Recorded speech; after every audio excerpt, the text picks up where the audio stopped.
Hello എല്ലാവർക്കും നമ്മുടെ പുതിയൊരു വീഡിയോയിലേക്ക് സ്വാഗതം. അപ്പോൾ എല്ലാവരും സുഖമായിട്ടിരിക്കുന്നെന്ന് വിശ്വസിക്കുന്നു. അപ്പോൾ ഞാനും ഇവിടെ സുഖമായിട്ടിരിക്കുന്നു. അപ്പോൾ എന്താ പറയുന്നത്, എല്ലാവരും എന്ത് പറയുന്നു, നമ്മുടെ ലാസ്റ്റ് വീഡിയോ കണ്ടിട്ടാണെങ്കിൽ ഒരുപാട് പേര് എനിക്ക് ഇൻസ്റ്റാഗ്രാമിൽ വന്ന് മെസ്സേജ് അയച്ചിട്ടുണ്ടായിരുന്നു കേട്ടോ. പേഴ്സണലി അവർക്ക് ഇതുപോലത്തെ ഒരു സിറ്റുവേഷൻ ഫേസ് ചെയ്യേണ്ടതായിട്ട് വന്നു. അതിൻ്റെ ആ ഒരു വീഡിയോയുടെ കമൻറ്റ് ബോക്സിൽ തന്നെ ഒരുപാട് പേര് അങ്ങനെ മെസ്സേജ് അയച്ചിട്ടുണ്ട്. സിമിലർ സിറ്റുവേഷൻ അവരും ഫേസ് ചെയ്തിട്ടുണ്ട്, സാരമില്ല പോട്ടെ എന്നൊക്കെ പറഞ്ഞ് ഒരുപാട് പേര് മെസ്സേജ് ചെയ്തിട്ടുണ്ടായിരുന്നു. എനിവേ എന്താ പറയുന്നത്, നിങ്ങളുടെ ആ ഒരു കരുതലിനും സപ്പോർട്ടിനും ഒക്കെ ഒരുപാട് നന്ദി.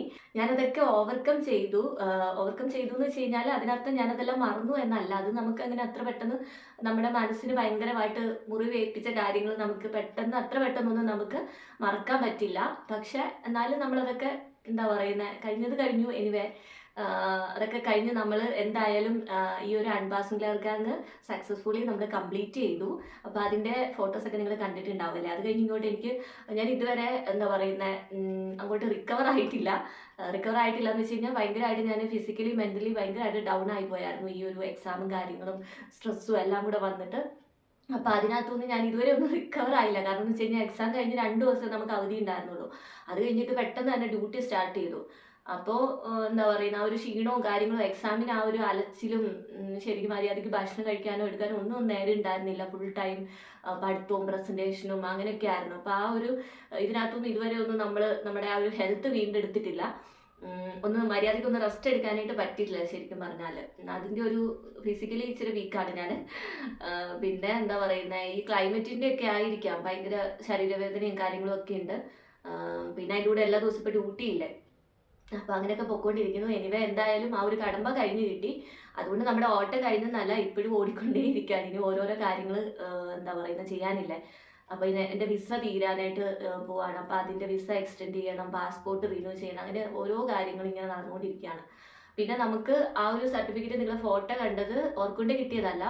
നമ്മൾ ഈ ഒരു അനർക്കുനുങ്ങിൻ്റെ ആ ഒരു ഇത് കംപ്ലീറ്റ് ചെയ്തതിൻ്റെ ഒരു സർട്ടിഫിക്കറ്റാണ് കിട്ടിയത്. അപ്പോൾ ഓർക്കുണ്ട് ഇനി അവർ പറഞ്ഞേക്കുന്നത് ഹോസ്പിറ്റലിൽ നിന്ന് മാക്സിമം 6 വീക്ക് എന്നാണ് പറഞ്ഞേക്കണത്. എനിക്കറിയില്ല, ഇപ്പോൾ പൊതുവേ ഇവിടുത്തെ പേപ്പർ വർക്കുകളെല്ലാം ഭയങ്കര ഡിലേ ആയതുകൊണ്ട് എത്ര സമയം എടുക്കും എന്നുള്ളത് എനിക്കറിയില്ല. അപ്പോൾ ഓർക്കൊണ്ട് കിട്ടിക്കഴിഞ്ഞിട്ട് നമുക്ക് ഫാമിലിനെ കൊണ്ടുവരുന്ന കാര്യങ്ങൾ ബാക്കി മൂവ് ചെയ്യാനായിട്ട് പറ്റുള്ളൂ. അപ്പോൾ അതിന് വെയിറ്റിംഗ് ആണ്. എനിവേ ദൈവം അനുഗ്രഹിച്ചത് പെട്ടെന്ന് തന്നെ കിട്ടുമെന്ന് വിചാരിക്കണു, അറിയില്ല. അപ്പോൾ ഓർക്കൊണ്ട് കിട്ടാനായിട്ട് ഇനിയുള്ള പ്രോസസ്സ് എന്ന് പറഞ്ഞു കഴിഞ്ഞാൽ, ഇവിടുന്ന് നമ്മൾ ഈ അനർക്കുനും സൈറ്റിൽ ചെയ്ത കാര്യങ്ങളെല്ലാം ഡീറ്റെയിൽസും പേപ്പറുകളെല്ലാം അവർ ഗസാൻറ്റംപ്റ്റ് എന്ന് പറയുന്ന ഒരു ഓഫീസിലേക്ക് ഇവിടുന്ന് ഹോസ്പിറ്റലിൽ നിന്ന് അയക്കും. അവിടെ അത് ചെന്ന് കഴിയുമ്പോൾ അവിടുന്ന് ഒരാൾ ഇവിടെ വരും. ഇവിടെ വന്നിട്ട് അവരുമായിട്ടൊരു ഗെസ്പ്രാഫ് ഉണ്ട്, അതായത് ഒരു കോൺവെർസേഷൻ ഉണ്ട് നമ്മുടെ ലാംഗ്വേജിൻ്റെ ആ ഒരു പ്രൊഫിഷ്യൻസിയൊക്കെ ടെസ്റ്റ് ചെയ്യാനായിട്ട്. അപ്പോൾ ആ ഒരു കോൺവെർസേഷൻ കഴിഞ്ഞിട്ടാണ് അവർ നമ്മുടെ ഓർക്കുണ്ടെ ആയിട്ടായിരിക്കും വരിക. അവരാണ് എന്നിട്ട് നമുക്ക് ആ ഓർക്കുണ്ടെ തരുന്നത്. അങ്ങനെ പിന്നെ അതുവരെ നമുക്ക് ഇപ്പം നമ്മൾ ഒരു അസിസ്റ്റന്റ് നേഴ്സ് ആയിരിക്കുമ്പോൾ ഉള്ള സാലറിയും കാര്യങ്ങളും ഒക്കെ ഉണ്ടാവുള്ളൂ. അപ്പോൾ ഓർക്കൊണ്ട് കിട്ടുമോ, അത് കഴിഞ്ഞിട്ട് നമ്മുടെ സാലറിയൊക്കെ മാറത്തുള്ളൂ. ഓക്കെ, അങ്ങനെ. പിന്നെ എന്താ പറയുന്നത്, അപ്പം അതിന് വെയിറ്റിംഗ് ആണ്. ഇപ്പം ഇത്ര നാൾ നമ്മൾ അനർക്കുനിങ് ടൈം ആണെന്ന് പറഞ്ഞിട്ട് ഓടിച്ചാടി ഉത്തരവാദിത്തം ഇല്ലാതെ നടന്ന പോലെ നമുക്ക് നടക്കാൻ പറ്റില്ല. ഇനി അങ്ങോട്ട് നമ്മൾ കുറേ കൂടെ റെസ്പോൺസിബിളായിട്ട് വർക്ക് ചെയ്യണം. എന്താ പറയുന്നത്, ഡിപ്പാർട്ട്മെൻറ്റ് നമുക്ക് തരുന്ന ആ ഒരു പേഷ്യൻസിനെ നമുക്ക് ഹാൻഡ് ഓവർ ഒക്കെ തരും. അപ്പോൾ അതൊക്കെ നമ്മൾ എടുക്കേണ്ടി വരും. ഇത്ര നാൾ നമുക്കതൊന്നും അറിയണ്ടായിരുന്നു. എല്ലാവരും ഹെൽപ്പ് ചെയ്ത് നടന്നാൽ മതിയായിരുന്നു കാര്യങ്ങൾ പഠിക്കാനായിട്ട്. പക്ഷേ ഇനിയും തൊട്ട് നമ്മൾ കുറേ കൂടെ റെസ്പോൺസിബിൾ ആണ്. അതിൻ്റെതായ ഒരു സ്ട്രെസ് ഉണ്ടാവും നമുക്ക് ആദ്യമൊക്കെ. പിന്നെന്താ പറയുന്നത്, അങ്ങനെ പോകുന്നു. ഇനിയും എൻ്റെ ഈ ഒരു വർഷത്തെ ആ ഒരു എക്സ്പീരിയൻസ് കൂടെ ഷെയർ ചെയ്യാൻ വേണ്ടിയാണ് ഞാൻ ഈ ഒരു വീഡിയോ ചെയ്തത് സത്യം പറഞ്ഞാൽ. കാരണം പലരും പറയും അൺപാസുലേക്കാൻ ആകുമ്പോൾ വലിയ കുഴപ്പമില്ല, കണ്ടിന്യൂസേ പോലെയല്ല, കുറച്ചും കൂടെ ഹോസ്പിറ്റലിൽ കണ്ടക്ട് ചെയ്യുന്ന എക്സാം അല്ലേ, കുറച്ചും കൂടെ ലിബറൽ ആയിരിക്കും, പ്രശ്നമൊന്നും ഉണ്ടാവില്ല എന്നൊക്കെയാണ് പൊതുവേ ഞാൻ കേട്ടേക്കുന്നത്. പക്ഷെ എല്ലായിടത്തും ഇങ്ങനെയാണോ എന്ന് എനിക്കറിയില്ല. എനിക്ക് കുറേ പേര് മെസ്സേജ് ചെയ്യാറുണ്ട്, പ്രീതി ഞങ്ങൾക്ക് ഇങ്ങനെയൊന്നും ഉണ്ടായിരുന്നില്ല, ഇത്രയധികം പാടുണ്ടായിരുന്നില്ല എന്നൊക്കെ പറയാറുണ്ട്. പക്ഷെ ഒരിക്കലും അത് മാത്രം നിങ്ങൾ വിശ്വസിച്ചിരിക്കരുത്. ഇപ്പം എനിക്കെന്ന് പറഞ്ഞാൽ നിങ്ങൾ കണ്ടിട്ടുണ്ട്, ഞാൻ ഓരോ പ്രാവശ്യവും എക്സാം അറ്റൻഡ് ചെയ്യുമ്പോഴും ഞാൻ വീഡിയോ ചെയ്യാറുണ്ട്. ഭയങ്കര സ്ട്രഗിളായിരുന്നു നമുക്ക്. നമ്മൾ ഇംഗ്ലീഷിൽ പഠിച്ച കണ്ടീഷനൊക്കെ ജർമ്മനിയിലേക്ക് മാറ്റി പഠിക്കുക എന്ന് പറയുന്നത് എന്നെ സംബന്ധിച്ച് ഭയങ്കര സ്ട്രഗിളായിരുന്നു. എനിക്കത് അങ്ങനെ അധികം മെഡിക്കൽ ജർമ്മൻസ് എനിക്ക് അറിയാത്തതിൻ്റെതായ ഒരു ബുദ്ധിമുട്ട് എനിക്ക് നന്നായിട്ടുണ്ടായിരുന്നു. അത്രത്തോളം ഹാർഡ് വർക്ക് ചെയ്യേണ്ട വന്നു. അതിൻ്റെ കൂടെ ഞങ്ങൾക്കെന്ന് പറഞ്ഞു കഴിഞ്ഞാൽ എല്ലാ മാസവും ശരിക്കും നമ്മൾ നാട്ടിൽ നിന്ന് കേൾക്കുമ്പോൾ അവർ പറയുന്നത്, ഇവിടെ വന്നു കഴിഞ്ഞാൽ നമ്മുടെ ഈ ഒരു ഡെഫിസിറ്റ് ഉള്ള അവേഴ്സൊക്കെ നമ്മൾ ചെയ്ത് കഴിയുമ്പോൾ നമുക്കൊരു ഫൈനലി ഒരു വൈവ ടെസ്റ്റ് ഉണ്ട്, ഇത്ര മാത്രമേ നമ്മൾ കേൾക്കണുള്ളൂ. പക്ഷെ എന്താ പറയുന്നത്, എനിക്ക് ഇവിടെ ഈ അനർഗ്രം ടൈമിൽ ചെയ്യേണ്ട ഒരു അഡ്വാൻസ്മെന്റ് ചെയ്യേണ്ടതെന്ന് വെച്ച് കഴിഞ്ഞാൽ ഇന്നർ മെഡിസിനിൽ ഒരു അവേഴ്സ് എനിക്ക് തോന്നുന്നു 400 സംതിങ് എങ്ങാണ്ടാന്ന് തോന്നുന്നു, അത്ര അവേഴ്സ് ഉണ്ടായിരുന്നു ഡെഫിസിറ്റ്. അത് ഞാൻ 5 മാസത്തോളം ഓർത്തോയിലാണ് നിന്നത്. അവിടെ ചെയ്ത് കഴിഞ്ഞപ്പോൾ അവിടെ എനിക്കൊരു അബ്ഷലൂസ് ഹോസ്റ്റലും ഗെഷ്പ്രാഫ് ഉണ്ടായിരുന്നു, അതായത് ഒരു ഇന്റർവ്യൂ പോലെ ഉണ്ടായിരുന്നു. അവിടുത്തെ ഷെഫിനും അതുപോലെ നമ്മുടെ ഇവിടെ ഹോസ്പിറ്റലിൽ നിന്ന് നമ്മളെ അഡ്മിനിസ്ട്രേഷൻ ഡിപ്പാർട്ട്മെന്റിലുള്ള ആൾക്കാരും ഒക്കെ ആയിട്ട് നമ്മൾ ആ വാർഡിലുള്ള നമ്മുടെ എത്രത്തോളം നമ്മൾ ഈ ഒരു ഡെഫിസിറ്റ് ചെയ്ത് തീർത്തപ്പോൾ നമുക്ക് എന്തൊക്കെ നോളജ് കിട്ടി, അങ്ങനെയുള്ള കാര്യങ്ങളൊക്കെ എന്തൊക്കെയാണ് നമ്മളിവിടെ കണ്ടത്, ഏതൊക്കെ പേഷ്യൻറ്റിനെയാണ് ഹാൻഡിൽ ചെയ്തത്, എന്തൊക്കെ പ്രൊസീജിയേഴ്സ് ആണ് നമ്മളിവിടെ ചെയ്യുന്നത്. നമ്മൾ പിന്നെ ഷെഫിനോട് ചോദിക്കും, ഷെഫിന് ഉദ്ദേശിച്ച വാർഡ് ഇൻചാർജ് ആണ് കേട്ടോ, നമ്മൾ വാർഡിൽ കറക്റ്റായിട്ട് ടൈമിൽ വരുന്നുണ്ടോ, നമ്മൾ കറക്റ്റായിട്ട് വർക്ക് ചെയ്യുന്നുണ്ടോ, പഞ്ച്വലാണോ, അങ്ങനെ കുറേ കാര്യങ്ങളൊക്കെ നമ്മൾ കുറിച്ച് ചോദിക്കും. അങ്ങനെ അത് കംപ്ലീറ്റ് ആയി കഴിഞ്ഞപ്പോൾ പിന്നെ എനിക്ക് 120 മണിക്കൂർ ആംബുലൻറ്റ് ഫ്രീ ഗൈഡൻസ് ഉണ്ടായിരുന്നു. അത് കമ്മ്യൂണിറ്റി പോസ്റ്റ് പോലെ, അത് നിങ്ങൾ കണ്ടിട്ടുണ്ടാവും. അപ്പം അത് നമ്മുടെ ഹോസ്പിറ്റലിലല്ലായിരുന്നു, കാരിത്താസിൽ ആംബുലൻറ്റ് ഫ്രീ ഗൈഡൻസിനാണ് ഞാൻ പോയത്. അപ്പം അത് നമ്മുടെ ഹോസ്പിറ്റലിൽ നിന്ന് തന്നെ അവിടെ വിളിച്ച് പറഞ്ഞ് അറേഞ്ച് ചെയ്യുമായിരുന്നു. അങ്ങനെ ഞാൻ 1 മാസത്തോളം അവിടെ പോയി. അപ്പം നിങ്ങൾ കണ്ടതാണല്ലോ അതിൻ്റെയൊക്കെ വീഡിയോ. അപ്പോൾ അങ്ങനെ അവിടുത്തെ ഇത് തീർന്നപ്പോൾ ഇവിടുന്ന് ആൾ അവിടെ വന്നിട്ട് അവിടുത്തെ ഇൻചാർജുമാരും കാര്യങ്ങളൊക്കെ ആയിട്ട് അവിടെ ഉണ്ടായിരുന്ന ഒരു എന്താ പറയുന്നത് ഒരു ഇൻ്റർവ്യൂ ഉണ്ടായിരുന്നു. അതും നമ്മൾ കംപ്ലീറ്റ് ചെയ്തു സക്സസ്ഫുള്ളി. അത് കഴിഞ്ഞിട്ടാണ് പിന്നെ നമ്മുടെ തിയറിയുടെ ആ ഒരു അവേഴ്സ് കംപ്ലീറ്റ് ചെയ്യാനായിട്ട് വന്നത്. അപ്പോൾ അത് ഏകദേശം 4 ബ്ലോക്കുകളും ഉണ്ടായിരുന്നു. എന്താണ് പറയുന്നത് മൊത്തം തിയറി ക്ലാസ്സസ്. ആ 4 ബ്ലോക്കിലും ഞങ്ങൾക്ക് എക്സാം ഉണ്ടായിരുന്നു. ഏകദേശം 3 ബ്ലോക്കിൻ്റെ എക്സാമിനെ കുറിച്ചും ഞാൻ ഇവിടെ ഓൾറെഡി പഴയ വീഡിയോയിൽ പറഞ്ഞിട്ടുണ്ട്. അതുപോലെ തന്നെയായിരുന്നു ലാസ്റ്റിലത്തെ 4ാമത്തെ ബ്ലോക്കിൻ്റെ എക്സാമും. അതായത് നമുക്കൊരു കണ്ടീഷൻ തരും, എന്നിട്ട് നമ്മൾ അതിനെ എന്താണ് എക്സ്പ്ലെയിൻ ചെയ്യുക എന്നുള്ളതായിരുന്നു. അപ്പോൾ എനിക്ക് കിട്ടിയത് പെയഫൗക്ക എന്ന് പറയുന്ന ഒരു കണ്ടീഷൻ, അതായത് പെരിഫറി ആർട്ടീരിയാലെ ഫെർഷ്ലോസ് ക്രാങ്ക്ഹൈറ്റ് എന്ന് പറയും ജർമ്മൻ ലാംഗ്വേജിൽ. നമ്മുടെ ആർട്ടറി ചുരുങ്ങുന്നതിൻ്റെ ഫലമായിട്ട് അതിറോസ്ക്ലിറോസിസ് വെയിനിൽ ഫോം ചെയ്തിട്ട് ബ്ലഡ് സർക്കുലേഷൻ കറക്റ്റായിട്ട് നടക്കാതെ വരികയും അവിടെ ആ ഒരു കാരണം കൊണ്ട് പേഷ്യൻറ്റിന് അവിടെ സെൻസിബിലിറ്റി ഇല്ലാതെ വരികയും അതുപോലെ തന്നെ അവിടെ ഒരു വൂണ്ട് ഫോം ചെയ്യുക അങ്ങനെയൊക്കെ ചെയ്യുന്ന ആ ഒരു കണ്ടീഷനാണ്. അപ്പോൾ എനിക്കൊരു ഞാൻ ലാസ്റ്റ് ഇതിൽ എന്താ പറയുന്നത് പേഷ്യൻ്റെ ക്വസ്റ്റ്യൻസ് ഒക്കെ ഇട്ടിരുന്നില്ല, അതേപോലെ തന്നെ ഒരു പേഷ്യൻറ്റിനെ പേരും അതുപോലെ അവരുടെ ഡീറ്റെയിൽസും കാര്യങ്ങളും ഒക്കെ വെച്ച് എനിക്ക് തരുമായിരുന്നു. എന്നിട്ട് എക്സാമിന് കയറിയപ്പോൾ അവർ ഇതുപോലെ ലാസ്റ്റ് ഇതിൽ പറഞ്ഞ പോലെ തന്നെ എനിക്ക് ഒരുപാടൊന്നും അതിനെക്കുറിച്ച് പറയാനില്ല, കാരണം എല്ലാ ഇതിലും നമ്മൾ അതിനെക്കുറിച്ച് തന്നെ പറഞ്ഞുകൊണ്ടിരുന്ന ബോറടിക്കുമല്ലോ. പക്ഷേ എന്നോട് ആദ്യം പറഞ്ഞു നിൻ്റെ പേഷ്യൻറ്റിന് ഹാൻഡ് ഓവർ കൊടുക്കാൻ പറഞ്ഞു. അപ്പോൾ ഞാൻ എൻ്റെ പേഷ്യൻറ്റിനെ കുറിച്ച് ഇങ്ങനെ പറഞ്ഞു. എൻ്റെ പേഷ്യൻറ്റിന് ഇതുപോലെ അയാളൊരു എന്താ പറയുന്നത് 45 വയസ്സോ എങ്ങാണ്ടുള്ള ഒരാളാണ്. അപ്പോൾ അയാൾക്കാണെങ്കിൽ ഈ ഒരു പെയഫോക്ക എന്ന് പറയുന്ന ഒരു ഡയഗ്നോസിസ് ആണ്. അതിനോടൊപ്പം അയാളുടെ റൈറ്റ് കാലിലൊരു കരിയാത്തൊരു വൂണ്ടുണ്ട്. അപ്പം ഞാൻ പറഞ്ഞില്ല ഈ ഒരു അസുഖത്തിൻ്റെ കോംപ്ലിക്കേഷനാണ് ഈ ഒരു വൂണ്ടുണ്ട്. അതുപോലെ തന്നെ അയാൾ ഭയങ്കര സ്റ്റാർക്കായിട്ടുള്ള റൗഹ ആണ്, അതായത് ഭയങ്കര പുക വലിക്കുന്ന ആളാണ്. അപ്പോൾ ഈ പുകവലി എന്ന് പറയുന്നത് ഈ ഒരു അസുഖത്തിൻ്റെ റിസ്ക് ഫാക്ടേഴ്സ് ആണ്. അതുപോലെ അവർ ഡയബറ്റിക് ആണ്, പക്ഷെ അവർ കറക്റ്റായിട്ട് ഡെയിലി ബ്ലഡ് ഷുഗർ ടെസ്റ്റ് ചെയ്യത്തില്ല. അപ്പോൾ ഡയബറ്റിക്കും അതിൻ്റെ തന്നെ ഒരു കോംപ്ലിക്കേഷനല്ല റിസ്ക് ഫാക്ടേഴ്സ് ആണ്. അതുപോലെ അയാൾക്ക് ഹൈപ്പർ ടെൻഷനും ഉണ്ട്. ഹൈപ്പർ ടെൻഷനും ഈ പെയഫോക്കയുടെ ഒരു റിസ്ക് ഫാക്ടറാണ്. അങ്ങനെ ഒരു കണ്ടീഷനായിരുന്നു എനിക്ക് കിട്ടിയത്. എന്നിട്ട് നമ്മൾ എന്താ പറയുന്നത് പിന്നെ അവർക്കാണെങ്കിൽ അധികം മൂവ് ചെയ്യാൻ പറ്റില്ല. അപ്പോൾ ഈ പെയഫോക്ക എന്ന് പറയുന്ന കണ്ടീഷൻ്റെ 4 സ്റ്റേജ് ആണുള്ളത്. 4th സ്റ്റേജിൽ വന്നു കഴിയുമ്പോൾ പേഷ്യൻറ്റിന് ഒട്ടും തന്നെ മൂവ് ചെയ്യാൻ പാടില്ല. മൂവ് ചെയ്യുന്ന അനുസരിച്ച് ഈ വെയിന് വീണ്ടും എന്താ പറയുന്നത് ഡാമേജ് ആവുകയും അതിനകത്ത് നമ്മുടെ ആ ഒരു വൂണ്ടും മറ്റു കാര്യങ്ങളും വീണ്ടും അവരുടെ ആ ഒരു സ്റ്റേജ് വഷളാകാൻ മാത്രമേ അത് ഉപകരിക്കത്തുള്ളൂ. അതുകൊണ്ട് തന്നെ 4th സ്റ്റേജ് പേഷ്യൻ്റ് ഒട്ടും തന്നെ മൂവ് ചെയ്യാൻ പാടില്ല. അപ്പോൾ അവർക്ക് മൂവ് ചെയ്യാൻ പറ്റാത്തത് കൊണ്ട് തന്നെ അവരുടെ ഹസ്ബൻഡ് അല്ലെങ്കിൽ വൈഫായിരിക്കും ഈ ബാക്കിയുള്ള കാര്യങ്ങളെല്ലാം സപ്പോർട്ട് ചെയ്ത് ചെയ്യുന്നത്. അതുപോലെ തന്നെ അവർക്കൊരു കാലിൽ കരിയാത്തൊരു വൂണ്ടുള്ളത് കൊണ്ട് തന്നെ അവർക്ക് ആ ഒരു കാല് ആംബ്യൂട്ടേഷൻ ചെയ്യുക, നമ്മൾ മുറിച്ച് കളയുമോ എന്നുള്ളൊരു പേടി അവർക്കുണ്ട്. ഇതായിരുന്നു എൻ്റെ ഒരു കണ്ടീഷൻ. അപ്പം ഞാൻ ഇത്രയും കാര്യങ്ങൾ ഞാൻ ഹാൻഡ് ഓവർ കൊടുത്തതിന് ശേഷം ഞാൻ എൻ്റെ ഈ ഒരു കണ്ടീഷനെ കുറിച്ച് പറഞ്ഞു. എന്താണ് അതിൻ്റെ ഡെഫിനിഷൻ, അതുപോലെ എന്താണ് അതിൻ്റെ സിംറ്റംസ്, എന്തൊക്കെ കാരണങ്ങളാണ്, അതിൻ്റെ ഉത്സാഹം എന്താണ്, കാരണങ്ങൾ അത് പറഞ്ഞു. പിന്നെ അതിനുവേണ്ടി നമ്മൾ ചെയ്യുന്ന ഡയഗ്നോസിസ് എന്താ പറയുന്നത് മെഷേഴ്സ് എന്തൊക്കെയാണ് അത് പറഞ്ഞു. അത് കഴിഞ്ഞതിന് ശേഷം നമുക്ക് പിന്നെ മാസ്നാമൻ, അതായത് നേഴ്സിംഗ് മാനേജ്മെൻറ്റ്, അതിനാണ് ഇവിടെയും നമ്മുടെ നാട്ടിൽ നമ്മൾ നേഴ്സിംഗ് പഠിക്കുമ്പോഴും നേഴ്സിംഗ് മാനേജ്മെൻറ്റിനാണ് ഏറ്റവും ഇമ്പോർട്ടൻറ്റ് എന്ന് പറഞ്ഞ പോലെ തന്നെ ഇവിടെ അതിന് തന്നെയാണ് ഇമ്പോർട്ടൻറ്റ്. അപ്പോൾ നമ്മൾ നേഴ്സിംഗ് മാനേജ്മെൻറ്റ് പറയുമ്പോൾ നമ്മൾ ഈ പേയാഫോക്കയുടെ ടോട്ടലി ഉള്ള മാനേജ്മെന്റിന് നമ്മൾ പറയണം. അതിനോടൊപ്പം നമ്മൾ ഈ പേഷ്യന്റിന്റെ ഓരോരോ പ്രശ്നങ്ങൾ എടുത്തെടുത്ത് നമ്മൾ പറയണം. അതായത് ഇവിടെ ഏറ്റവും ഇമ്പോർട്ടന്റ് ആയിട്ടുള്ള ഒരു നേഴ്സിംഗ് മാസ്നാമൻ അല്ലെങ്കിൽ നേഴ്സിംഗ് മാനേജ്മെന്റ് എന്ന് പറയുന്നത് വൂണ്ട് ഉണ്ട്. അപ്പോൾ വൂണ്ട് മാനേജ്മെന്റ് ആണ് നമ്മുടെ ഏറ്റവും ഇമ്പോർട്ടന്റ് ആയിട്ടുള്ള സംഭവം. അപ്പോൾ ഈ വൂണ്ട് മാനേജ് ചെയ്യുമ്പോൾ ഞാൻ പറഞ്ഞു വെച്ച് കഴിഞ്ഞാൽ വൂണ്ട് മാനേജ്മെന്റ് ആണ് ഇവിടെ ഏറ്റവും ഇമ്പോർട്ടന്റ് ആയിട്ടുള്ള ഒരു നേഴ്സിംഗ് മാനേജ്മെന്റ്. അത് എങ്ങനെ നമ്മൾ വൂണ്ട് ഫെർസോർഗൻ ചെയ്യണം അല്ലെങ്കിൽ എങ്ങനെ കെയർ ചെയ്യണം എന്നുള്ളത് ഏത് ഡിസിൻഫെക്ഷൻ മിറ്റലാണ് നമ്മൾ ഡിസിൻഫെക്സിയോൺ മിറ്റൽ എന്നാണ് ഇവിടെ പറയുക കേട്ടോ. അതാണ് നമ്മൾ അറിയാലോ, നമ്മൾ ഡിസിൻഫെക്റ്റൻ ചെയ്യുന്ന ആ ഒരു സാധനമാണ് ഉദ്ദേശിച്ചത്. അപ്പോൾ അത് എന്താ പറയുന്നത്, ഏതാണ് ഉപയോഗിക്കുന്നത് എന്നുള്ളത് ഡോക്ടറാണ് തീരുമാനിക്കേണ്ടത്. എങ്ങനെയാണ് നമ്മൾ ഡെയിലി ആണോ നമ്മളിത് കെയർ ചെയ്യേണ്ടത്, അതോ വീക്കിലി ആണോ കെയർ ചെയ്യേണ്ടത്, അതോ എങ്ങനെയാണ് നമ്മൾ കെയർ ചെയ്യേണ്ടത്, ഇതെല്ലാം ഡോക്ടറാണ് തീരുമാനിക്കുന്നത്. അപ്പോൾ അത് നമ്മൾ ആദ്യം പറയുക. പിന്നെ ഡെയിലി നമ്മളത് ഫെർസോർഗൻ ചെയ്യുക എന്ന് പറയും, അത് കെയർ ചെയ്യുക. പിന്നെ എന്താണ്, അടുത്ത നമ്മൾ പേഷ്യൻറ്റിൻ്റെ അടുത്ത് ഇതെടുക്കുമ്പോൾ അവർ ഡയബറ്റിക് ആണ്, പക്ഷേ അവർ ഡെയിലി ബ്ലഡ് ഷുഗർ ടെസ്റ്റ് ചെയ്യുന്നില്ല. അപ്പോൾ ഡയബറ്റിക് എന്ന് പറയുന്നത് ഈ പേയാഫോക്ക എന്ന് പറയുന്ന കണ്ടീഷൻ്റെ ഒരു റിസ്ക് ഫാക്ടേഴ്സ് ആണ്. അതുകൊണ്ട് തന്നെ നമ്മൾ ഡെയിലി ആ ഒരു ബ്ലഡ് ഷുഗർ ചെക്ക് ചെയ്യേണ്ടതും അത് കൺട്രോൾ ചെയ്യേണ്ടതും വളരെ ഇമ്പോർട്ടൻ്റ് ആണ് എന്നുള്ളത് നമുക്ക് പറയാം.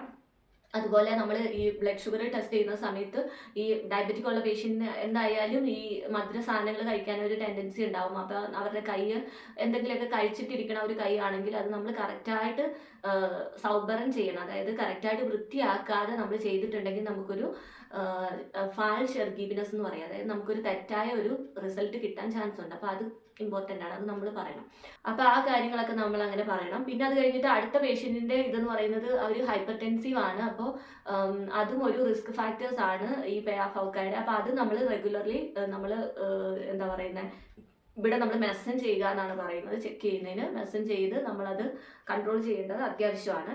പിന്നെ അത് കഴിഞ്ഞിട്ട് പേഷ്യൻ്റ് ഒരു സ്റ്റാർക്ക് റൗഹ ആണെന്ന് പറയുന്നുണ്ട്. അതായത് 30 വർഷമായിട്ട് സ്മോക്കിംഗ് ചെയ്യുന്ന ഒരാളാണ് അയാൾ. അപ്പോൾ അതുകൊണ്ട് തന്നെ സ്മോക്കിംഗ് എന്ന് പറയുന്നത് ഈ ഒരു ഇതിൻ്റെ റിസ്ക് ഫാക്ടേഴ്സിൽ പെടുന്ന കാര്യം ആയതുകൊണ്ട് തന്നെ അത് നമ്മൾ കൺട്രോൾ ചെയ്യണം. അപ്പോൾ അതിന് അവർക്ക് ഞാൻ പറഞ്ഞതെന്ന് വെച്ച് കഴിഞ്ഞാൽ അയാൾക്ക് തന്നെ അത് പെട്ടെന്ന്, അതായത് മോസ്റ്റ് ഓഫ് ദ സ്മോക്കേഴ്സിനും അവർക്ക് പെട്ടെന്ന് തന്നെ ആണെങ്കിൽ ആ ഒരു ടെൻഡൻസിയെ സ്റ്റോപ്പ് ചെയ്യാനായിട്ട് അവർക്ക് പറ്റില്ല. അവർക്ക് കുറെ കൂടെ ആ ഒരു ചാൻസ് വേണ്ടി വരും. അപ്പോൾ അവർക്ക് ഡേ ബൈ ഡേ അവരുടെ ആ ഒരു സിഗരറ്റിൻ്റെ എണ്ണം കുറയ്ക്കുകയോ അതല്ലെങ്കിൽ അവർക്കൊരു പ്രൊഫഷണൽ ഹെൽപ്പ് നോക്കുകയോ ചെയ്യുക. അതായത് നമ്മളിങ്ങനെ റൗഫ് സ്റ്റോപ്പ് ബെറാറ്റും എന്ന് പറഞ്ഞിട്ട്, അതായത് ഈ സ്മോക്കിംഗ് നിർത്തുന്ന റൗഫ് സ്റ്റോപ്പ് ബെറാറ്റും എന്ന് വെച്ച് കഴിഞ്ഞാൽ അത് ജർമ്മനിലാണ് പറഞ്ഞത്. സ്മോക്കിംഗ് നിർത്തുന്ന ആ ഒരു പ്രൊഫഷണൽ ഹെൽപ്പ് അവർക്ക് തേടാൻ പറ്റും. അപ്പോൾ അത് നമ്മൾ പറഞ്ഞു. പിന്നെ അത് കഴിഞ്ഞിട്ട് പിന്നെ ഈ പേഷ്യൻറ്റിന് അവർക്ക് വിവേകം ചെയ്യാൻ പറ്റില്ല, അവർക്ക് മൂവ് ചെയ്യാൻ പറ്റില്ല എന്ന് പറഞ്ഞല്ലോ അധികം. അപ്പോൾ മൂവ് ചെയ്യാൻ പറ്റാത്തത് കൊണ്ട് തന്നെ അവർക്ക് ഈ ഡെക്കുബിറ്റസ് ബെഡ് സോറൊക്കെ വരാനായിട്ട് ചാൻസ് ഉണ്ട്. അപ്പോൾ നമ്മൾ കറക്റ്റായിട്ട് പൊസിഷനൊക്കെ ഒന്ന് ചേഞ്ച് ചെയ്യണം. ബെഡ് സോറ് വരാതെ സ്കിന്ന് നമ്മൾ എന്തായാലും അവർക്ക് അധികം മൂവ് ചെയ്യാൻ പറ്റാത്തതുകൊണ്ട് അവർക്ക് ഈ കോപ്പർ ഫ്ലീക്ക്, അതായത് കുളിപ്പിക്കാനും തുടയ്ക്കാനും ഒക്കെ അവർക്ക് ഹെൽപ്പ് വേണം. ഡ്രസ്സ് ഇടാനും ഡ്രസ്സ് ഊരാനും എല്ലാത്തിനും അവർക്ക് ഹെൽപ്പ് വേണം. അതെല്ലാം നമ്മൾ പറയണം. അതുപോലെ തന്നെ നമ്മൾ ഈ കോപ്പർ ഫ്ലീക്ക് അല്ലെങ്കിൽ നമ്മൾ അവരെ കുളിപ്പിക്കുകയോ തുടയ്ക്കുകയോ ഒക്കെ ചെയ്യുന്ന സമയത്ത് അവരുടെ ആ ഒരു ഹൗട്ട് സുസ്റ്റാൻഡ് എന്ന് പറയും, അതായത് അവരുടെ ആ ഒരു സ്കിന്നിൻ്റെ കണ്ടീഷൻ എന്താണെന്ന് നമ്മൾ എപ്പോഴും നോക്കണം. കാരണം ഒരു അടുത്ത് ബെഡ് സോറ് വരാൻ പോവുകയാണെന്നുണ്ടെങ്കിൽ ചിലപ്പോൾ അവിടെ റെഡ്നെസ് ഉണ്ടാവും. അപ്പോൾ ഡെക്കുബിറ്റസ് നമ്മൾ പ്രിവെൻറ്റ് ചെയ്യാനായിട്ട് എന്തൊക്കെ കാര്യങ്ങളാണ് ചെയ്യുന്നത്, അങ്ങനെയുള്ള കാര്യങ്ങളൊക്കെ നമ്മൾ പറയണം. നമ്മൾ ഈ പേഷ്യൻറ്റിനെ ലാഗറും കറക്റ്റായിട്ട് പൊസിഷൻ വെക്സലും ചെയ്യും. അതായത് നമ്മൾ പേഷ്യൻറ്റിൻ്റെ ഒരേ ലെവലിൽ ഒരേ രീതിയിൽ തന്നെ കുറേ നേരം കിടന്നു കഴിഞ്ഞ് കഴിഞ്ഞാൽ അവിടെ പ്രഷർ ആകുകയും ആ സ്കിന്ന് ഡാമേജ് ആകാനും ചാൻസ് ഉണ്ട്. അപ്പോൾ കറക്റ്റായിട്ട് നമ്മൾ പൊസിഷനൊക്കെ ചെയ്ത് കൊടുക്കണം. അതുപോലെ അവർക്ക് ഈ മറ്റേ ലുഫ്റ്റ് മട്രാസ് എന്ന് പറയും ഇവിടെ, വെക്സൽ ഡ്രുപ്പ് മട്രാസ് അങ്ങനെ ഏതാണ്ടാന്ന് തോന്നുന്നു പറയുന്നത്. അല്ലാതെ ലുഫ്റ്റ് മട്രാസ് എന്ന് പറയുന്നത് കേട്ടിട്ടുണ്ട്. അതായത് എയർ ബെഡ് അങ്ങനെയുള്ള കാര്യങ്ങൾ കൊടുക്കും. അതുപോലെ തന്നെ അവർക്ക് ഈ സ്കിന്ന് ഇച്ചിരി ഇതായിട്ട് കാണുന്നിടത്ത് നമുക്ക് ലീഗസാനോ എന്ന് പറയുന്ന ഒരു പഞ്ഞി പോലത്തെ ഒരു സാധനമൊക്കെ നമുക്കിങ്ങനെ വിരിച്ചൊക്കെ കൊടുക്കാൻ പറ്റും. അപ്പോൾ അങ്ങനെയുള്ള എന്തൊക്കെയാണ് നമ്മൾ ഈ ഡെക്കുബിറ്റസിനെ അല്ലെങ്കിൽ ബെഡ് സോറിനെ പ്രിവെൻറ്റ് ചെയ്യാൻ എന്തൊക്കെ ചെയ്യാൻ പറ്റും അതൊക്കെ നമുക്ക് പറയാം. അതുപോലെ തന്നെ ഈ പേയാഫോക്ക എന്ന് പറയുന്ന കണ്ടീഷനുള്ള പേഷ്യൻറ്റിന് നമുക്ക് ത്രോംബോസിസ് പ്രൊഫിലാക്സിസ് ചെയ്യാൻ പറ്റില്ല. കാരണം ഈ നമ്മൾ അവർക്ക് ഈ വെരിക്കോസ് വെയിൻ പോലെയുള്ള സംഭവം ഉണ്ടെങ്കിലും നമുക്കത് ചെയ്യാൻ പറ്റില്ല. കാരണം അത് ചെയ്ത് കഴിഞ്ഞ് കഴിഞ്ഞാൽ ഈ കാലിലെ വെയിനും വീണ്ടും ഇതാകും, അതിൻ്റെ ആ ഒരു കണ്ടീഷൻ വീണ്ടും ബാഡ് ആകുന്നതുകൊണ്ട് തന്നെ നമുക്കത് ചെയ്യാൻ പറ്റില്ല. അതുപോലെ തന്നെ ഈ പേഷ്യൻറ്റിൻ്റെ കാല് നമുക്ക് പൊക്കി വെക്കാൻ ഒരിക്കലും പാടില്ല, നമ്മൾ എപ്പോഴും താത്ത് വെക്കണം. എന്നാലേ ആ ഒരു ദുഷ്ബ്ലൂട്ടും അല്ലെങ്കിൽ ആ ഒരു സർക്കുലേഷൻ കറക്റ്റായിട്ട് നടക്കത്തുള്ളൂ.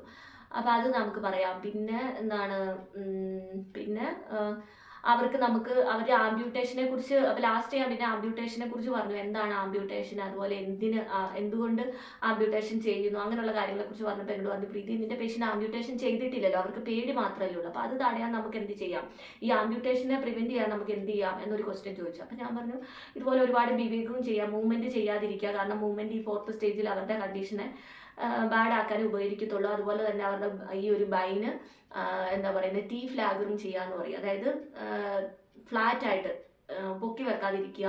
അതുപോലെ അവർക്ക് അവരുടെ ആ ഒരു റിസ്ക് ഫാക്ടേഴ്സ്, ഡയബറ്റിക്കും ഹൈപ്പർ ടെൻഷനും ഒക്കെ ഇതിൻ്റെ ഒരു റിസ്ക് ഫാക്ടേഴ്സ് അല്ലേ, അപ്പോൾ അതൊക്കെ നമുക്ക് അതിന് കറക്റ്റായിട്ട് മെസ്സേജ് ചെയ്ത് അല്ലെങ്കിൽ കറക്റ്റായിട്ട് ചെക്ക് ചെയ്ത് മെഡിസിൻ കൊടുക്കുക. അതുപോലെ തന്നെ ഫുഡിലൂടെ നമുക്കത് കൺട്രോൾ ചെയ്യാൻ ശ്രമിക്കാം. അങ്ങനെയുള്ള ഒരുപാട് മധുരമുള്ള കാര്യങ്ങൾ കഴിക്കാതിരിക്കുക, ഉപ്പുള്ള കാര്യങ്ങൾ കഴിക്കാതിരിക്കുക, അങ്ങനെയൊക്കെ നമുക്ക് കുറേ കൂടെ ഒക്കെ കൺട്രോൾ ചെയ്യാൻ പറ്റും. അവർക്ക് അതുപോലെ മെൻ്റൽ സപ്പോർട്ട് കൊടുക്കാൻ പറ്റും. അങ്ങനെയൊക്കെ ഓരോ കാര്യങ്ങളൊക്കെ ഞാൻ പറഞ്ഞു. അത്രയൊക്കെ ഞാൻ പറഞ്ഞു കേട്ടോ. അങ്ങനെ 10 മിനിറ്റേ നമുക്ക് സമയമുള്ളൂ. 10 മിനിറ്റിൽ 5 മിനിറ്റ് കൊണ്ട് നമ്മൾ പേഷ്യൻറ്റിനെ ഡിസ്ക്രൈബ് ചെയ്ത് കഴിയണം. അതുപോലെ തന്നെ ആ ഒരു 5 മിനിറ്റിനകത്ത് പേഷ്യൻറ്റിനെയും പിന്നെ കണ്ടീഷനെയും നമ്മൾ ഓൾമോസ്റ്റ് പറഞ്ഞ് നമ്മൾ 5 മിനിറ്റ് കൊണ്ട് മാസ്നാമനിലേക്ക് അല്ലെങ്കിൽ നേഴ്സിംഗ് മാനേജ്മെൻറ്റിലേക്ക് എത്തണം. 5 മിനിറ്റ് നമുക്ക് മതിയാവത്തില്ല നേഴ്സിംഗ് മാനേജ്മെൻറ്റ് പറയാൻ, പക്ഷേ അത് നമുക്കൊരു ചലഞ്ചിങ് ആണ്. കാരണം ഞാൻ ഭയങ്കര സ്പീഡായിരുന്നു. അപ്പോൾ ഇതിനോട് ഇടയ്ക്ക് 2 വട്ടം എന്നോട് പറഞ്ഞു, പ്രീതി നീ കുറച്ച് ശ്വാസം വിട്, സ്പീഡ് കുറയ്ക്കുമെന്ന് പറഞ്ഞു. പക്ഷെ ഞാൻ നെർവസ് ആകുമ്പോൾ പൊതുവേ എനിക്ക് ഭയങ്കര സ്പീഡ് വരും സംസാരിക്കാനായിട്ട്. അങ്ങനെയാണ്, എനിക്ക് ഭയങ്കര സ്പീഡിൽ ഞാൻ സംസാരിക്കും. ഭയങ്കര ഇച്ചിരി ഒച്ചത്തിലുമായിരിക്കും, ഭയങ്കര സ്പീഡിലായിരിക്കും ഞാൻ സംസാരിക്കുക. അപ്പോൾ ഇടയ്ക്ക് എന്നോട് പറഞ്ഞു, പ്രീതി പതുക്കെ ശ്വാസം വിട്, പതുക്കെ സംസാരിക്കും, നീ ഒരുപാട് സ്പീഡിൽ സംസാരിക്കുമ്പോൾ അത് ക്ലിയർ ആവുന്നില്ല എന്ന് പറഞ്ഞു. പിന്നെ ഞാൻ ഇടയ്ക്ക് കുറയ്ക്കും, വീണ്ടും ഞാൻ കൂട്ടും. അങ്ങനെയായിരുന്നു 2 വട്ടത്തോളം അങ്ങനെ ആയിരുന്നു. അങ്ങനെ എനിക്കൊന്ന് 8 മിനിറ്റ് കൊണ്ട് തന്നെ ഞാൻ എല്ലാം പറഞ്ഞു തീർത്തു. അപ്പോൾ എന്നോട് പറഞ്ഞു, പ്രീതി നീ എന്തിനാ ഇത്ര സ്പീഡിൽ പോകുന്നത്, എനിക്ക് ഇനിയും സമയമുണ്ട്, എന്തിനാ ഇത്ര സ്പീഡിൽ പോകുന്നതെന്ന് ചോദിച്ചപ്പോൾ ഞാൻ പറഞ്ഞു, ഞാൻ നെർവസ് ആയിട്ടാണ് ഞാൻ ഇത്ര സ്പീഡിൽ പറയണേന്ന് പറഞ്ഞു. എനിവേ അപ്പം തന്നെ നമ്മുടെ റിസൾട്ട് അവർ പറഞ്ഞു, പാസ്സായി, കൺഗ്രാറ്റ്സ് എന്നൊക്കെ പറഞ്ഞു. അവിടെ വെച്ച് തന്നെ അപ്പം തന്നെ പറയും കേട്ടോ, അത് വലിയൊരു ഉപകാരമാണ്.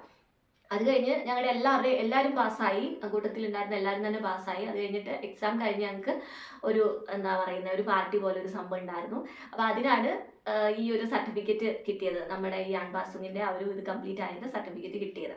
അപ്പോൾ ഇനി നമുക്ക് എന്തായാലും ജോലിയും കഴിഞ്ഞ് സ്വസ്ഥമായിട്ട് വന്ന് എവിടെയെങ്കിലും കിടന്നുറങ്ങിയാൽ മതി, അത് വലിയ ഉപകാരമാണ്. എൻ്റെ പൊന്നെ ഒന്നും പറയണ്ട. നമ്മൾ ഈ ജോലി ചെയ്യാൻ പോകുന്ന സമയത്താണെങ്കിലും നമുക്കിങ്ങനെ ഈ ക്ലാസ്സിനിടയ്ക്ക് 1-2 ആഴ്ച നമുക്ക് ഡ്യൂട്ടി ഉണ്ടാവും. ആ സമയത്ത് നമുക്ക് ഡ്യൂട്ടിയിലും കോൺസെൻട്രേറ്റ് ചെയ്യാൻ പറ്റില്ല, ക്ലാസ്സിലും കോൺസെൻട്രേറ്റ് ചെയ്യാൻ പറ്റില്ല. കാരണം ക്ലാസ്സിൽ നിന്ന് കുറേ ഹോംവർക്കും കാര്യങ്ങളും തന്നിട്ടുണ്ടാവും. അതുമായിട്ട് ഹോസ്പിറ്റലിലേക്ക് ചെല്ലുമ്പോൾ അവിടെ സ്റ്റാഫ് ഷോർട്ടേജ്, അതൊക്കെ ചെയ്യാനുള്ള സമയം അവിടെ ഉണ്ട്. അപ്പോൾ നമ്മുടെ തലയിൽ മൊത്തം ടെൻഷനാണ്. ദൈവം ഇത് ചെയ്തില്ലേ, ക്ലാസ്സിലോട്ട് ചെല്ലുമ്പോഴത്തേക്കിനും അവിടെ ഇരിക്കുന്നവരുടെ വായിലിരിക്കുന്ന കേൾക്കണം, ഇത് ചെയ്ത് കഴിഞ്ഞാൽ ഇവിടെ ഇരിക്കുന്നവരുടെ വായിലിരിക്കുന്ന കേൾക്കണം. അവർക്ക് ആളില്ല, നമ്മൾ പണി ചെയ്യാതെ പേപ്പറും കൊണ്ട് മാറി നടന്നു കഴിഞ്ഞാൽ അവർക്ക് ദേഷ്യം വരും. അങ്ങനെയൊക്കെ ഭയങ്കര സ്ട്രെസ്സാണ്. ഇത് കഴിഞ്ഞ് നമ്മൾ ഡ്യൂട്ടിയും കഴിഞ്ഞ് വന്നിരുന്ന് ഇത് പഠിക്കണം, അത് കഴിഞ്ഞിട്ട് പോയി ക്ലാസ്സിൽ ചെല്ലുന്ന സമയത്ത് ഇത് പ്രസൻറ്റ് ചെയ്യണം. അതൊക്കെ എനിക്ക് എല്ലാ ദിവസവും ഞങ്ങൾക്ക് പ്രസൻറ്റേഷൻ ആയിരുന്നു. അപ്പോൾ ഈ പ്രസൻറ്റേഷൻ ഞാൻ പറയില്ലേ, കഴിഞ്ഞ ദിവസം അന്ന് ചെയ്ത ഒരു പോലെ നമ്മളെല്ലാവരും മുന്നിൽ പോയി നിന്ന് പ്രസൻറ്റ് ചെയ്യുക എന്ന് പറയുമ്പോൾ നമുക്ക് ഭയങ്കര ഒരു ബുദ്ധിമുട്ട് പോലെയാണ്. എപ്പോഴും നമ്മൾ കറക്റ്റായിട്ട് ചെയ്യണമല്ലോ. ഭയങ്കര സ്ട്രെസ്സും സ്ട്രഗിളും പിടിച്ചൊരു സമയമായിരുന്നു എനിക്ക് ഈ ക്ലാസ് എന്ന് പറയുന്നത്. ഞാൻ ഭയങ്കരമായിട്ട് എൻ്റെ വെയിറ്റൊക്കെ ഒത്തിരി കുറഞ്ഞു, ക്ഷീണിച്ചു. ഞാൻ അതിൽ നിന്നൊക്കെ ഒന്ന് റിക്കവറായി വരുന്നതേ ഉള്ളൂ. ഞാൻ ശരിക്കും അങ്ങോട്ട് റിക്കവർ ആയിട്ടില്ല. എന്ന് വെച്ച് കഴിഞ്ഞാൽ എനിക്ക് കുറച്ച് ദിവസമെങ്കിലും ഒരാഴ്ചയെങ്കിലും ഒന്ന് റെസ്റ്റ് എടുത്ത് കിടന്ന് ഉറങ്ങണമെന്നൊക്കെ എനിക്കുണ്ടായിരുന്നു. പക്ഷെ നമുക്ക് ഡ്യൂട്ടി ഉണ്ട്, ഒന്നും ചെയ്യാൻ പറ്റത്തില്ല, അതുകൊണ്ട് പോയല്ലേ പറ്റുള്ളൂ. ഓക്കെ, എനിവേ പതിയെ പോകെ എല്ലാം ഹെൽത്തൊക്കെ വീണ്ടെടുക്കുമെന്ന് വിചാരിക്കുന്നു. എന്തായാലും ഇനിയിപ്പോൾ നമ്മുടെ ഭാഗത്തുനിന്ന് ഒന്നും ചെയ്യാനില്ല, നമ്മുടെ ഭാഗത്തുനിന്ന് എല്ലാം നമ്മൾ ചെയ്ത് കഴിഞ്ഞു. ഇനിയിപ്പോൾ ബാക്കി ദൈവം നടത്തി തരുമെന്ന് വിചാരിക്കുന്നു. അപ്പോൾ അത്രയൊക്കെയായിരുന്നു എൻ്റെ ഒരു എക്സ്പീരിയൻസ്. ഈ ഒരു വർഷം കൊണ്ട് ഒരുപാട് കാര്യങ്ങൾ ഞാൻ പഠിച്ചു. പക്ഷെ അതിനെക്കുറിച്ച് ഞാനിപ്പോൾ ഈ ഒരു വീഡിയോയിൽ പറയുന്നില്ല. അത് നമുക്ക് അടുത്ത മാസം 12-ാം തീയതി ആകുമ്പോൾ ഞാനിവിടെ 1 വർഷമാകും ജർമ്മനിയിൽ. അന്ന് ഞാൻ പറയുന്നതാണ് എൻ്റെ ഈ അനർക്കിനും പീരീഡിലുള്ള എൻ്റെ എന്തൊക്കെയാണ് എന്നെ പഠിപ്പിച്ചത്, അല്ലെങ്കിൽ എന്തൊക്കെ കാര്യങ്ങളാണ് ഞാൻ മനസ്സിലാക്കിയത്, നെഗറ്റീവും പോസിറ്റീവുമായിട്ടുള്ള കാര്യങ്ങളെക്കുറിച്ച് ഞാൻ പറയുന്നതാണ്. അപ്പോൾ ഇന്നത്തെ വീഡിയോ നമ്മുടെ ഈ ഒരു ഇത് കംപ്ലീറ്റ് ആയതിൻ്റെ ആ ഒരു സന്തോഷം നിങ്ങളെ അറിയിക്കാൻ വേണ്ടിയായിരുന്നു. അപ്പോൾ ഒത്തിരി പേരോട് വന്ന് പറഞ്ഞു കേട്ടോ, ആ ഫോട്ടോ കണ്ടപ്പോൾ ചേച്ചി ഞങ്ങൾക്ക് കിട്ടിയ ഒരു ഫീലുണ്ട്, ഞങ്ങൾക്ക് നമ്മുടെ വീട്ടിൽ ആർക്കും ഇത് കിട്ടിയ ഒരു സന്തോഷമുണ്ട്, ചേച്ചി എന്നൊക്കെ വന്ന് പറഞ്ഞു. എനിവേ ഒരുപാട് താങ്ക്സ്. നിങ്ങളുടെ ഈ ഒരു സപ്പോർട്ടിനും സ്നേഹത്തിനും. ഒരുപാട് പേരൊന്നും നമ്മുടെ വീഡിയോ കാണുന്നില്ല, എങ്കിലും കാണുന്ന കുറച്ച് പേര് വളരെ ആത്മാർത്ഥതയോടെ നമുക്ക് വന്ന് റിവ്യൂ പറയാറുണ്ട്. അതിലെനിക്ക് ഭയങ്കര സന്തോഷം കേട്ടോ. അപ്പം തുടർന്ന് നിങ്ങളുടെ സപ്പോർട്ടും എന്താ പറയുന്നത് ഈ ഒരു കരുതലും ഒക്കെ ഉണ്ടാവുമെന്ന് വിശ്വസിക്കുന്നു. അപ്പോൾ നമ്മുടെ വീഡിയോ ഇനിയും വരുന്നതാണ്. പോകെ പോകെ ഇനിയിപ്പോൾ നമ്മൾ കുറച്ചും കൂടി ഉഷാറായി വീഡിയോ ചെയ്യണമെന്ന് ഞാൻ വിചാരിക്കുന്നു. പക്ഷേ എനിക്ക് പറ്റാത്തതുകൊണ്ടാണ്. എനിക്കന്ന് വീഡിയോ ചെയ്യണമെന്ന് വിചാരിച്ചാൽ പോലും എനിക്ക് ഫിസിക്കലി ഭയങ്കര വീക്ക് ആയിരിക്കണ പോലെ എനിക്ക് തോന്നുവാണ്.